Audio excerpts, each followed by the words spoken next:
Hello students, O2IS academy में आपका बहुत बहुत स्वागत है। तो जैसा कि आप जानते हैं कि हम डेली के 10 MCQs को प्रैक्टिस करते हैं और ये जो MCQs हैं ये करंट अफेयर बेस्ड रहते हैं। तो आज के MCQs शुरू करने से पहले अगर आपको इस वीडियो की PDF चाहिए तो आप हमारी O2IS अकेडमी की जो ऐप है इसको डाउनलोड कर सकते हैं और यहाँ पर आपको ये PDF मिल जाएगी। स्टार्ट करते हैं आज के सबसे पहले MCQ से, that is related to national credit framework. तो हमारी जो नेशनल एजुकेशन पॉलिसी है उसमें एक अलग से क्रेडिट फ्रेमवर्क को इंट्रोड्यूस किया गया है जो कि हर एक इंस्टीट्यूशन और हर एक स्टूडेंट को दिया जाता है डिपेंडिंग अपॉन कि कितने आवर्स का उन्होंने कोर्स किया है, कितने आवर्स की उन्होंने स्टडी की है। तो ये ऐसा कोई फर्स्ट एज सच सिस्टम नहीं है क्योंकि इससे पहले भी national institute of open schooling ने ये सिस्टम इंट्रोड्यूस किया हुआ था। तो दैट मीन्स आपकी जो फर्स्ट स्टेटमेंट है ये इनकरेक्ट हो जाएगी। सेकेंड स्टेटमेंट के बारे में अगर मैं बात करूं कि ये ड्राफ्ट फ्रेमवर्क है, क्रेडिट पॉइंट्स जो है ये एलोकेट किए जाते हैं ग्रेजुएशन लेवल और इसके भी आगे जो पोस्ट ग्रेजुएशन लेवल है वहाँ तक जो स्टूडेंट्स हैं, जो इंस्टीट्यूशंस हैं, उनको क्रेडिट आवर्स जो हैं या क्रेडिट पॉइंट्स जो है ये दिए जाते हैं डिपेंडिंग अपॉन कि उन्होंने कितनी जो स्टडी है वो की है।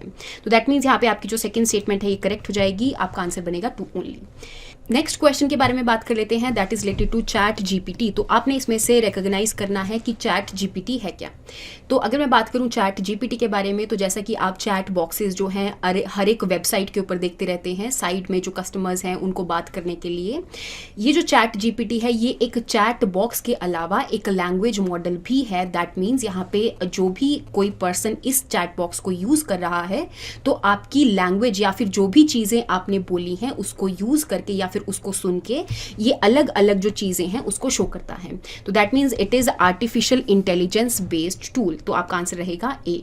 नेक्स्ट क्वेश्चन के बारे में बात कर लेते हैं, that is related to unified payments interface. तो अगर मैं यूपीआई आईडी या फिर यूपीआई के बारे में बात करूं तो 2016 के अंदर एनपीसीआई ने इसको लॉन्च किया था और इसके अंदर जितने भी बैंक अकाउंट्स हैं उसको एक सिंगल मोबाइल एप्लीकेशन के अंदर हम यूज़ कर सकते हैं और जो बैंक अकाउंट्स हैं उसको जो डाटा है उसको हम एक सिंगल स्कैनिंग कोड जो है उसके वे में इनक्रिप्ट कर सकते हैं। तो दैट मीन्स यहाँ पे अगर एक बैंक अकाउंट से दूसरे बैंक अकाउंट में हमें कोई भी ट्रांजैक्शंस वगैरह करनी है तो हम यूपीआई आईडी को यूज कर सकते हैं।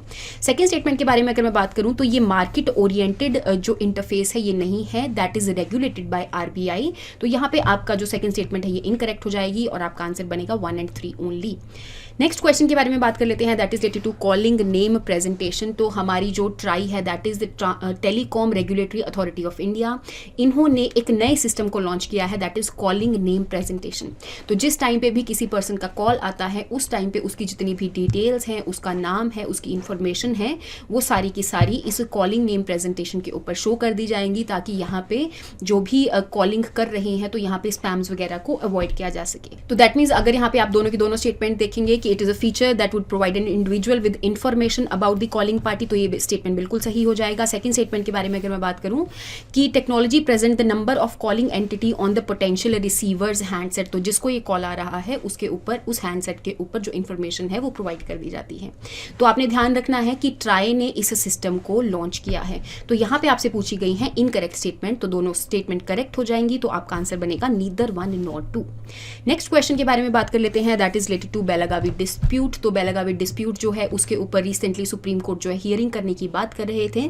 तो आपने आइडेंटिफाई करना है ये कौन कौन सी स्टेट्स के बीच में लाई करती है या फिर कौन कौन सी स्टेट्स का ये बॉर्डर डिस्प्यूट है।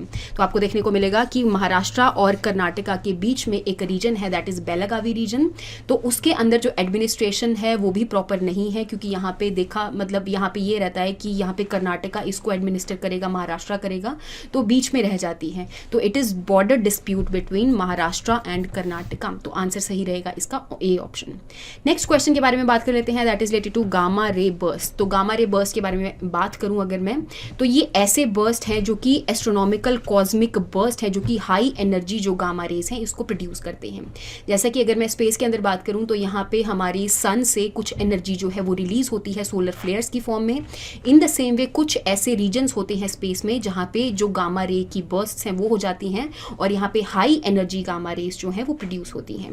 तो दैट मीन्स आपकी जो फर्स्ट स्टेटमेंट है ये करेक्ट हो जाएगी। और इवन अगर मैं सेकंड स्टेटमेंट के बारे में बात करूं तो जितनी एनर्जी सन से यहाँ पर रिलीज होती है उससे भी ज़्यादा एनर्जी जो है वो गामा रे बर्स्ट्स की वजह से रिलीज होती है।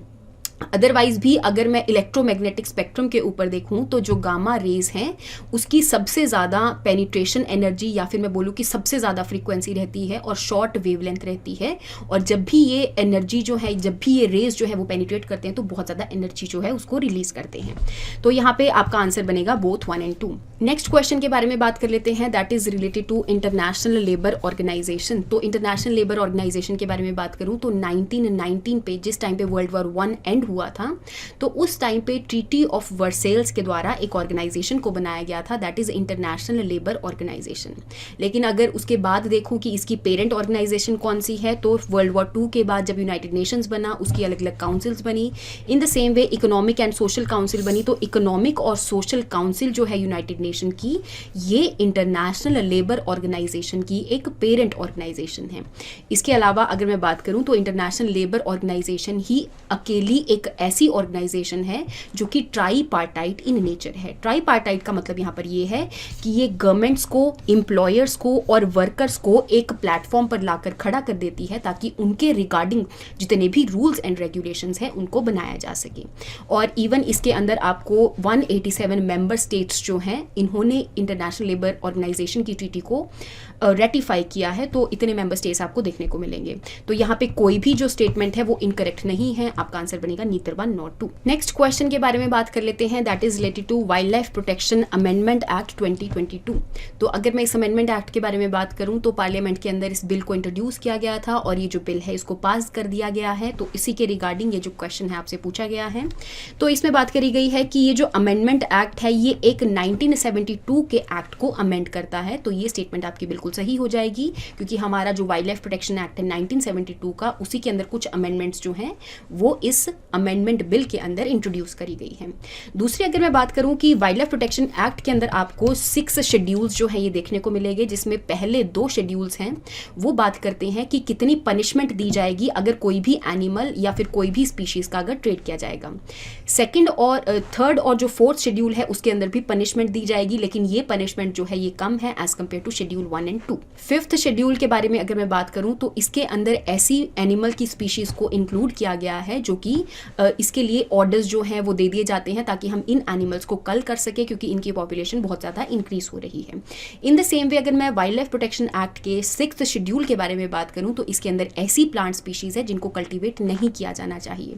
तो ये सारे के सारे शेड्यूल्स हैं और ये जो अमेंडमेंट एक्ट है ये बात करता है कि और कौन सी प्रोटेक्टेड स्पीशीज है जिनको वाइल्ड लाइफ प्रोटेक्शन एक्ट के अंदर इंक्लूड किया जाना चाहिए। तो ये डिक्रीज करने की बात नहीं करते हैं, इंक्रीज करने की बात करते हैं, और इवन साइट्स को भी इंप्लीमेंट करने की बात करते हैं कि कौन कौन से फ्लोरा और फोना की ऐसी स्पीशीज है जिनके ऊपर ट्रेड जो है वो रेगुलेट करी जाएगी। तो दैट मीन्स आपकी जो सेकंड स्टेटमेंट है that is incorrect and first statement is correct, आपका आंसर बनेगा 1 ओनली।